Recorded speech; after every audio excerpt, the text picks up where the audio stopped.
Okay, welcome everyone. We are in Daniel 7:25.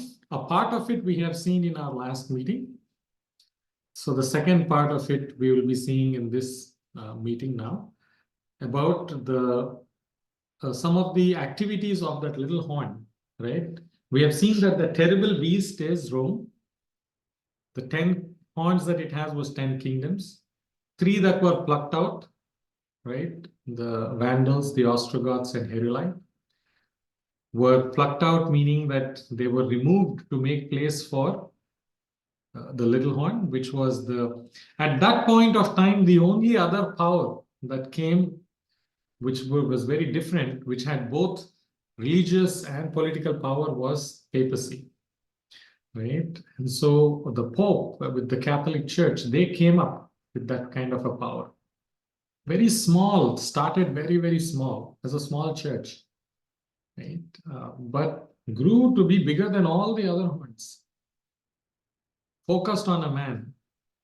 That was the characteristics of that little horn. But some of the things that he will do is, it says he will persecute the saints of the Most High. In our last meeting, we saw some of the things that the church at that point, headed by the Pope. There was no other church, by the way, at that time. Right? That was the church. And anybody who opposed the church or opposed some of the practices inside the church were persecuted. And then he shall intend to change times and law. Right? Please notice the word intend to change. Right? He shall change or he shall intend to change. Right? The law is not earthly law. Right? The law is the law of God. Earthly laws, they were making those laws. And so there is no question of changing them because they had all the power to do that. They were in government. Government makes, changes laws. So they were not talking about earthly laws, but about law of God. Can anybody change the law of God? Did God give the authority to anybody on earth to change his law? No. And therefore, that is why it was very carefully used here. He shall intend to change the law. In what ways did they intend to change the law? We have seen some examples, right? The law of God. And I think if I can share my screen, let's see.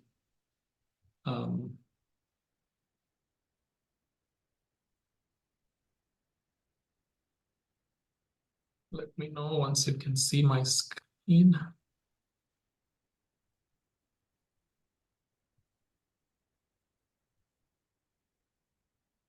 Are you able to see my screen?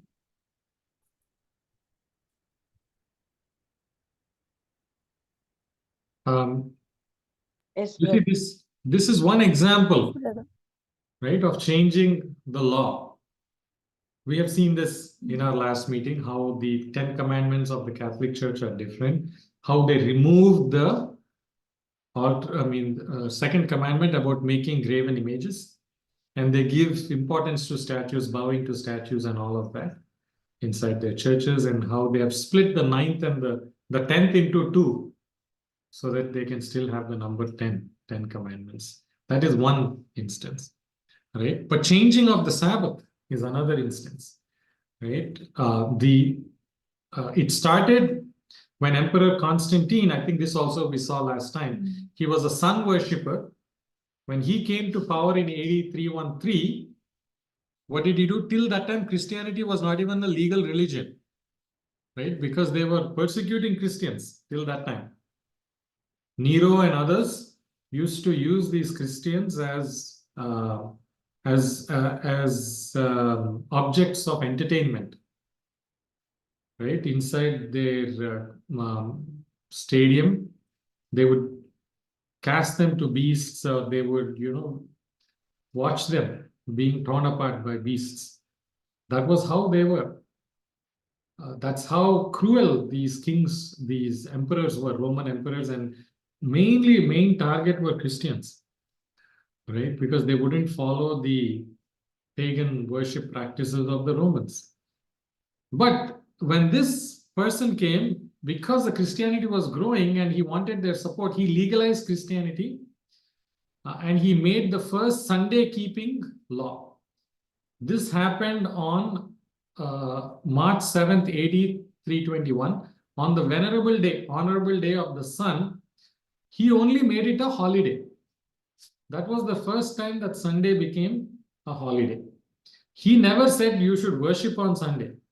He only said, Sunday, let everything be closed. All the shops, full government should be closed because Sunday was their day of worshipping the sun. They used to worship the sun on that day. And so he said, I want to honor that particular day, right? So I'm closing everything on that day.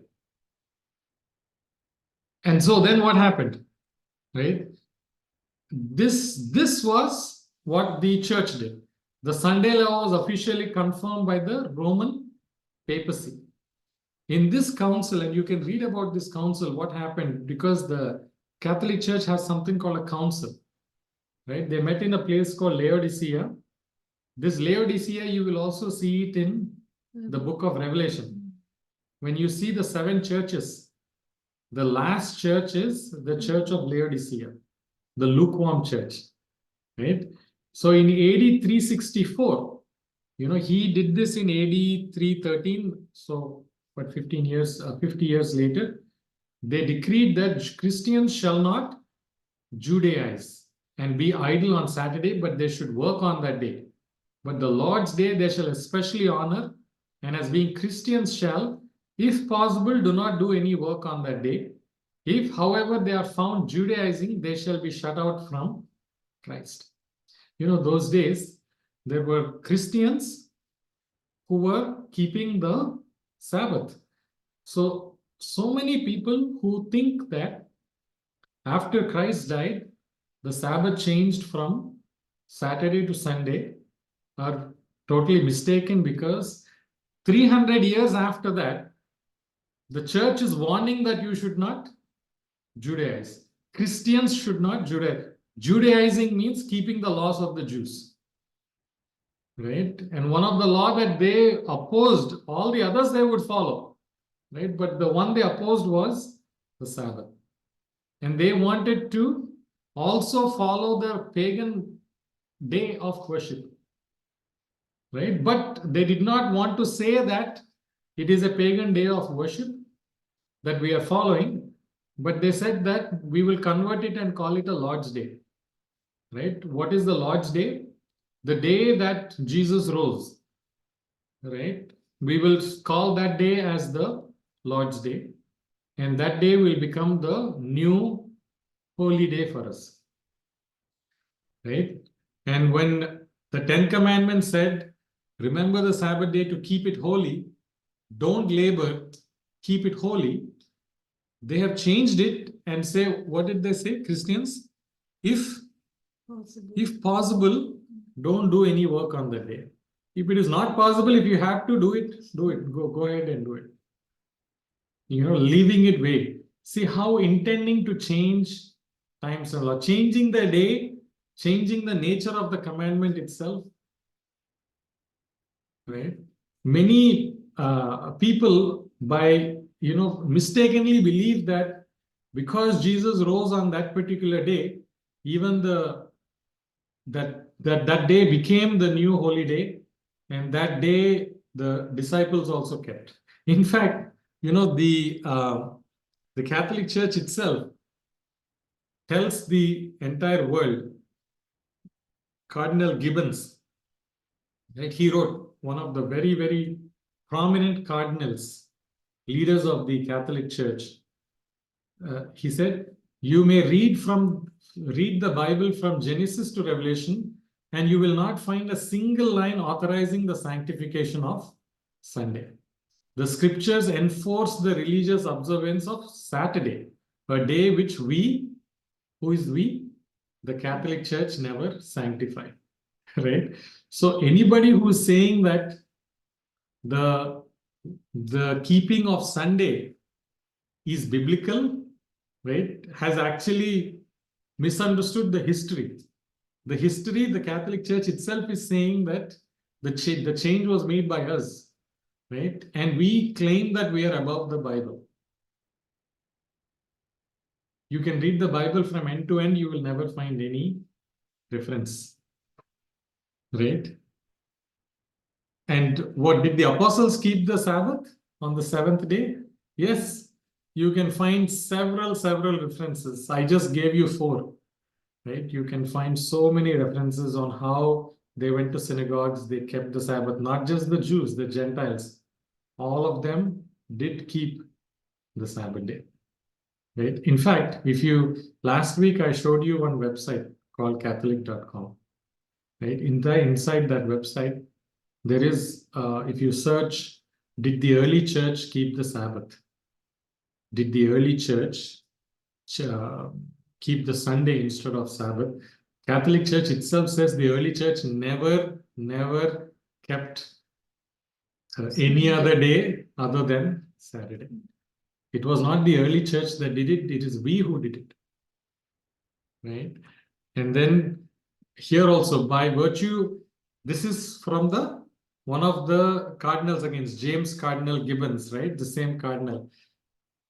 The Catholic Church, by virtue of a divine mission, changed the day from Saturday to Sunday, right? Many Protestant churches don't even know that.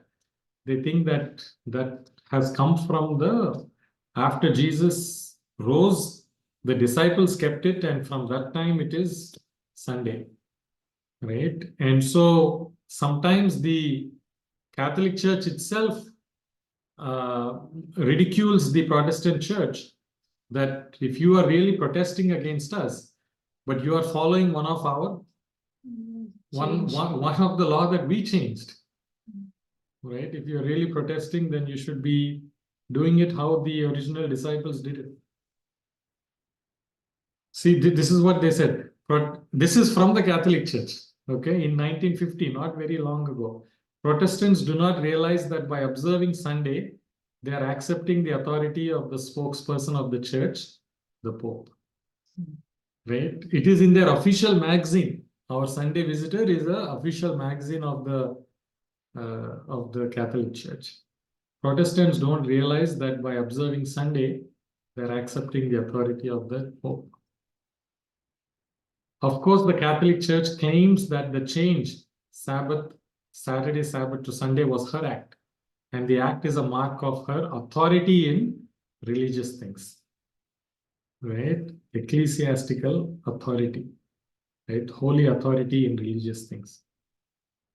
And they freely claim that. I showed you last time that they don't believe in the absolute authority of the Bible. They believe in authority of the Bible, but they say there is an authority above that, and that is the church. The church can interpret, and if need, change things according to what the needs are. But God said in the Bible, Jesus said, anybody who changes it, takes it away, you are under a huge curse, right? And not a jot or a tittle from this will pass. Heaven and earth will pass, but my words will not pass away, right? So this is another change, right? The church, and see here how blatantly they admit. The Catholic Church claims that the church is above the Bible, and the transference of Sabbath observance is proof of that fact. They are very proud that they have changed it from the Sabbath itself, the concept of the Sabbath itself, they changed it from Saturday to Sunday so that they can fall in line with the other Roman practices, right? Not based on the Bible, based on traditions, they changed it, right? And then if Protestants would follow the Bible, they would worship God on the Sabbath day, right? In keeping the Sunday, they are following a law of the Catholic Church, And so there are so many instances of the intention to change laws, right? And so we have seen how the 10 Commandments, the second commandment is completely taken away, and they have started making statues in the church. The fourth commandment is distorted completely. The meaning has changed, the day has changed. So all these things were predicted hundreds of years before they even came. You see, these things happened in 300s AD, right? When was this written? This was written in the 500 BC. So almost 800 years earlier, this was already predicted that there will be a power that will come that will change all these things. Right? And what is also mentioned here is in Daniel 7:25. Can somebody read the last two sentences of Daniel 7:25? Actually, just read the whole verse, Daniel 7:25. ఆ రాజు మహోన్నతునికి విరోధముగా మాట్లాడుచు మహోన్నతుని భక్తులను నలగగొట్టును. అతడు పండుగ కాలములను న్యాయ పద్ధతులను నివారణ చేయబూనుకొనును. వారు ఒక కాలములు అర్ధకాలము అతని వశమున నుంచబడుదురు. అతని అది Thank you. See, it says the saints shall be given into his hand. Who are the saints? God's people will be given into his hands. For how long? For a time, times, and half a time. Right? I said last meeting that we will discuss what is this time, times, and half a time. But for this time, the saints will be given, which means the persecution will be taking place for this much time. Right? How long will this persecution be taking place? Right? So, this word, the time, here, the Aramaic word that was used is idan.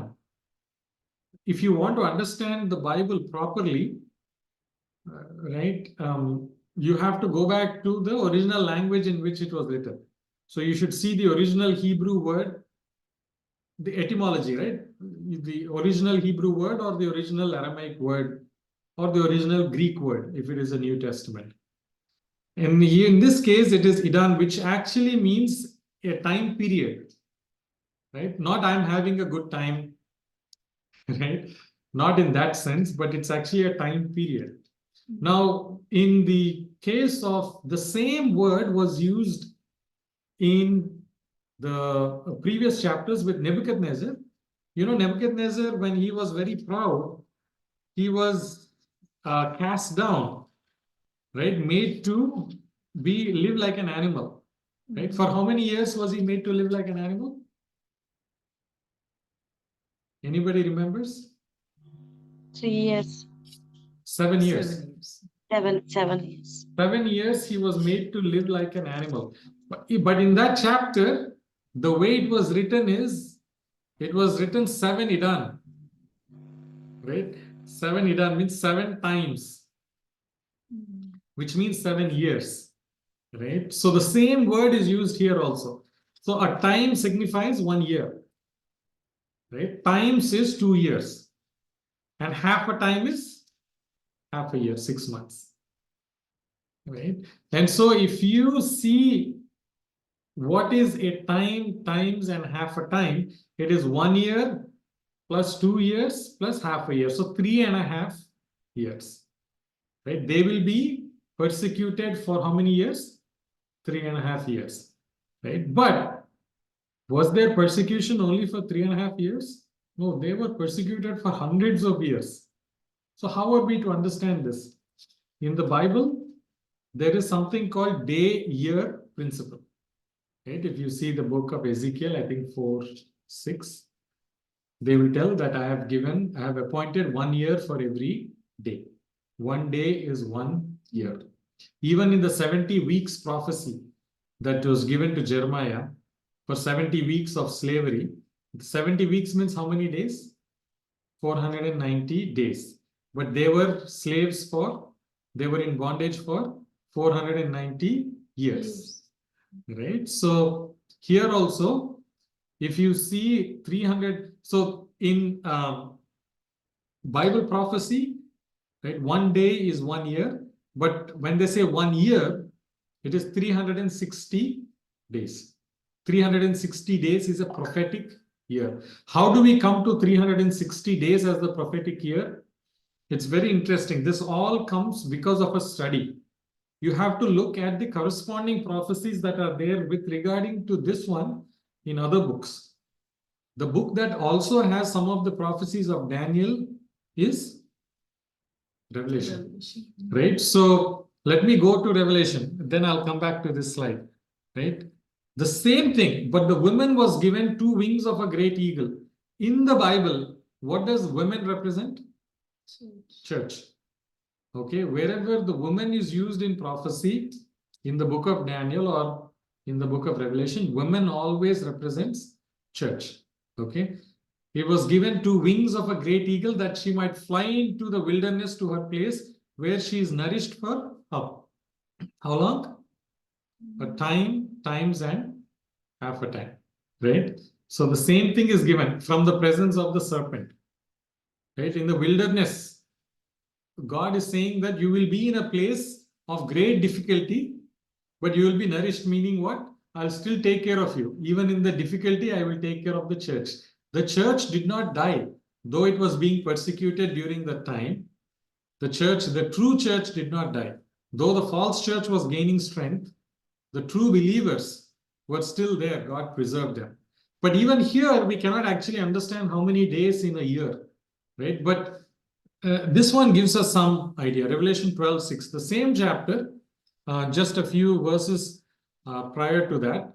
Then the woman fled into the wilderness where she has a place prepared by God that they should feed there. How many days? 1,260 days, 1,260 days. Right? Now, if you count 1,260 days, it is the same as, let me give you one more. Yeah. It is the same as another prophecy which says 42 months, right? In Daniel, I think it is 11. I didn't put it here. Revelation 11, 1 and 2, I think. Let's just see. Revelation 11. Anybody has that? మరియు ఒకడు చేతికర్ర వంటి కొలకర్ర నాకిచ్చి, నీవు లేచి దేవుని ఆలయమును బలిపీఠమును కొలత వేసి ఆలయములలో పూజించి వారిని లెక్కపెట్టుము. ఆలయమునకు వెలుపటి ఆవరణమును కొలత వేయక విడిచిపెట్టుము, అది అన్యులకు ఇయ్యబడింది. వారు 42 నెలలు పరిశుద్ధ పట్టణమును కాలుతో త్రొక్కుదురు. Yeah. So 1,260 days. Also, they will be trampled under the foot for how many days? How many months? 42 months. So we have three time periods given here. What are the 3 time periods given? One is 3.5 years, time, times, and half a year, time. The other is 42 months. The other is 1,260 days. All 3 pertain to the same thing. If you see 42 months, right? How will you get 42 months? If every month has 30 days, and if 1 year has 12 months, then 3.5 years will have how many months? 42 months, right? And if every month has 12 days, then every month has 30 days, then 42 months will have how many days? 1,260 days. Is it confusing? Right?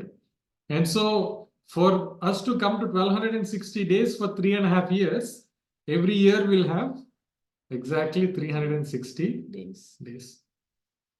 Okay? Does that make sense? 360 plus 720 plus 360 divided by 2. All right? That has to be, I think, 180, yeah. 180, you're right. So if you add those, you will get to 1,260. Okay, that is the calculation of this time period. But 1 day is what? How many? 1 day is 1 year, which means 1,260 days comes to 1,260 years. 1,260 years, the people will be under persecution. You know, so the great people got that part, but they did not, by going to the historical events, they were thinking, when in the entire time was this 1,260 years? Right? Was it When did it start and when did it end? Okay. And so for that, people sometimes you have to go to the end to determine the beginning, right? People were convinced that first, instead of the beginning, they were convinced first of the end. When did that persecution come to an end? The only way that the persecution came to an end was when the Napoleon in the year 1798, Napoleon, the French Emperor Napoleon, he sent one of his generals, General Berthier. He sent him to Rome to arrest Pope because he feared a revolt during the French Revolution. He feared a revolt from the Roman and he suspected that the revolution is being sparked by the Rome and headed by the Pope. And so to do that, in order to control that, he sent his best general, General Berthier, to Rome to arrest the Pope, right? Pope Pius. So when he was arrested, and later that Pope died in captivity, but when he was arrested, that was a turning point in the history of the Catholic Church. They were flying high till that time, but they would never imagine that the Pope, who had such an influence, can also be arrested and taken captive, right? And so the church was really in a grip of fear, and that power fell all of a sudden. So many scholars who reviewed this particular prophecy are convinced that this ended with the arrest of Pope. Till that time, they were, whatever they said is the law. Anybody who opposed was thrown out of the church. Anybody who opposed anymore was executed. They had both religious power and political power, civil power, military power, everything they had. Right? And until he was taken captive, till such time. Now, if you go back from 1798, if you calculate 1260 years prior to that, right, you get in 538. Okay. Now people started thinking in 538, actually what happened to say that now the persecution has started during this time. If you look at 538, actually speaking, nothing significant has happened during that time. Right? But, nothing is there in the Bible that does not make sense. In 533, Justinian, who was the Roman emperor, gave a decree to increase the authority of the Holy See, right? The Holy See. Give him the political power, give him military, give him an army. All those things was in 533. Right? You know what is Holy See? Even today, the Pope and Pope, basically the Vatican City, they are called Holy See. See means it comes from a Latin word called seeds, which means chair, seat, chair, holy chair, right? Nobody other heads of the state of any other country are called a holy seat or a holy chair. So he has a very special title. That title was given that time. But when that decree was given 533, I think I mentioned to you about the Ostrogoths, right? They were still the Arians, right? The control of Arian, who had a different faith than the church, right? But in 538, those Ostrogoths left Rome. And so the decree that he gave in 533, the implementation of that decree began in 538 fully, because the Rome was free from any external occupation. So they had the full power that Rome had given to them. Full power was given to them in 538. And from then on, they ruled with an iron hand, the papacy. They persecuted anybody who opposed them all the way for 1260 years. If you see the persecution in the Dark Ages, you want to see, you can look up that. You will see so many things that the church did to people who opposed them. Okay? So that is what this time, times, and half a time is, the calculation. Okay? So we'll try and complete Daniel 7. So what does it say here? But the court shall be in spite of all of that, the court will be seated. What is the job of a court? Judgment, right? Court will be seated. There will be a judgment. They shall take away his dominion, right? Ultimately, the dominion of that power, any power that is trying to distort the word of God, trying to take away the authority of the word of God, their dominion will be taken away one day. One day, the authority of the church will be taken away, not temporarily, to consume and destroy it forever. Then whose authority will be established? Then the kingdom and dominion and the greatness of the kingdoms under the whole heaven shall be given to the people, the saints of the Most High. Right? The saints of the Most High. You, me, all of us who believe in Jesus, believe in his power, that kingdom will be theirs, led by Jesus. And that kingdom, his kingdom, is an everlasting kingdom, and all dominions shall serve and obey him. That is what Daniel was told inside that vision. Right? A judgment will come.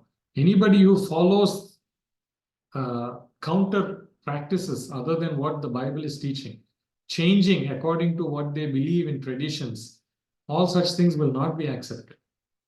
And such things will be destroyed. And only God's people who follow his word, their dominion only will be there forever. Right? And then this is the end of the account. Daniel is telling, this is the end of what I saw. And as for me, Daniel, my thoughts greatly troubled me and my countenance changed, but I kept the matter in my heart. You know, Daniel is telling this one's, can you imagine processing all of this at a time where he did not understand?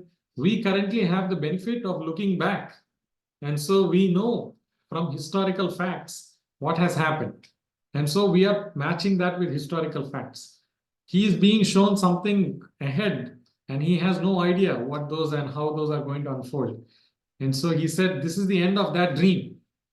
Right? And it so troubled me so much of all these things, the meaning of all these things. And he was actually a gifted man. Who? Daniel, gifted in what? Visions and interpretation. Such a man with gift also, it troubled him so much. Such was the depth of the meaning, and such was the gravity, the importance of what he was shown. His countenance changed, his face changed, right? But he kept that matter in his heart. Only wrote it, that's it, for us to benefit someday. Right? So that brings us to the end of this book, the chapter, Daniel 7.